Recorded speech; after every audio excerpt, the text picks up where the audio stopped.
warahmatullahi wabarakatuh. Waalaikumsalam warahmatullahi wabarakatuh. Perkenalkan, nama saya Indra dan rekan saya di samping saya Muhammad Halabi.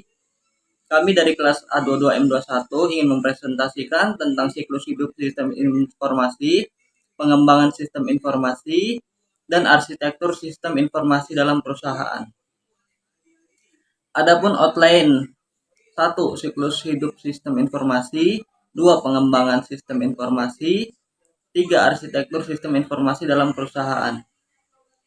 Siklus hidup sistem informasi.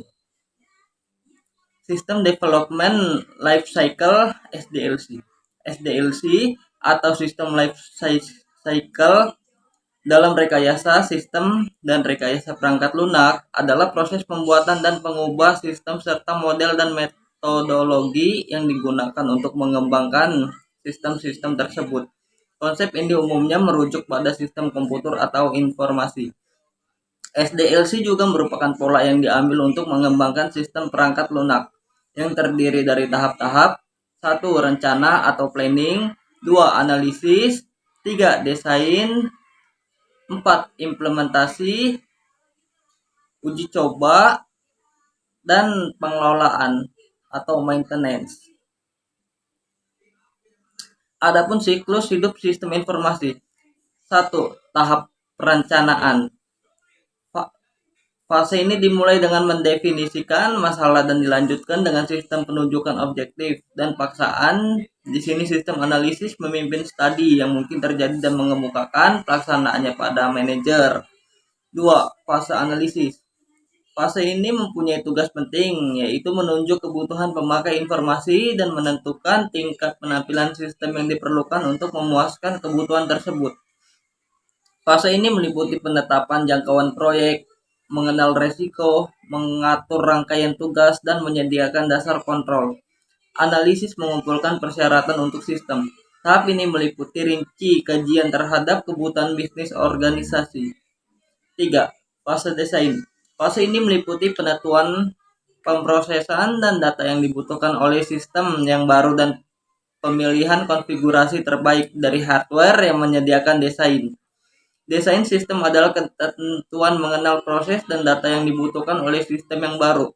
Proses ini akan menerjemahkan syarat kebutuhan ke sebuah perancangan perangkat lunak. 4.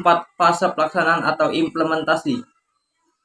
Fase ini melibatkan beberapa spesialis informasi tambahan yang mengubah desain dari bentuk kertas menjadi satu dalam hardware dan konseptual yang menghasilkan pekerjaan sistem. Dalam tahap ini, desain yang sudah diterjemahkan ke dalam kode. 5. Fase pemakaian atau penggunaan.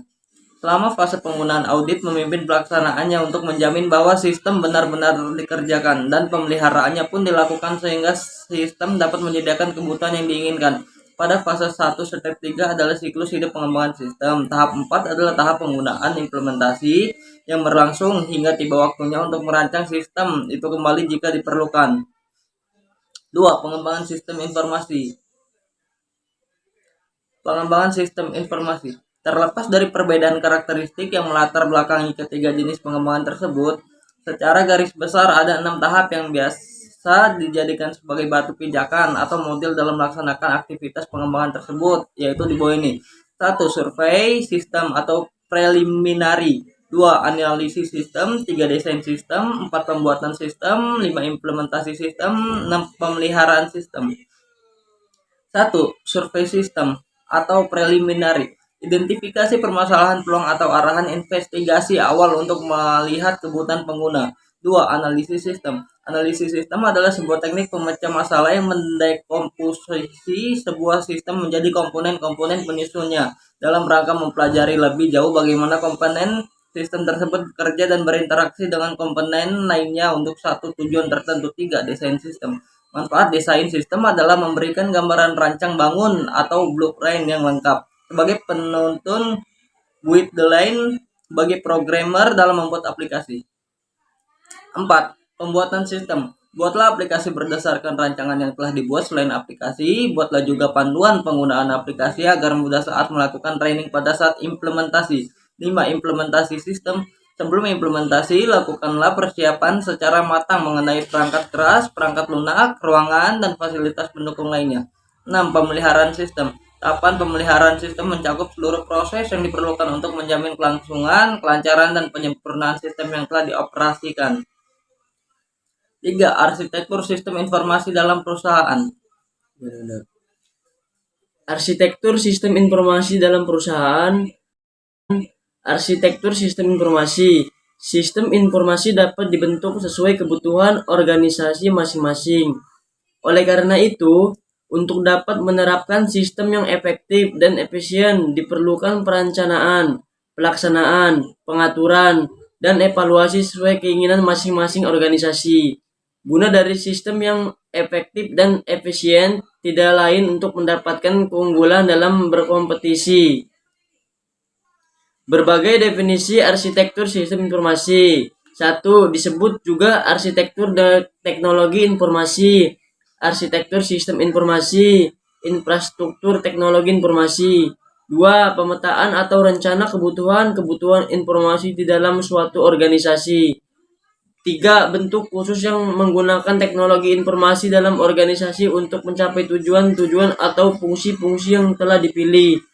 4. Desain sistem komputer secara keseluruhan, termasuk sistem jaringan, untuk memenuhi kebutuhan-kebutuhan organisasi yang spesifik.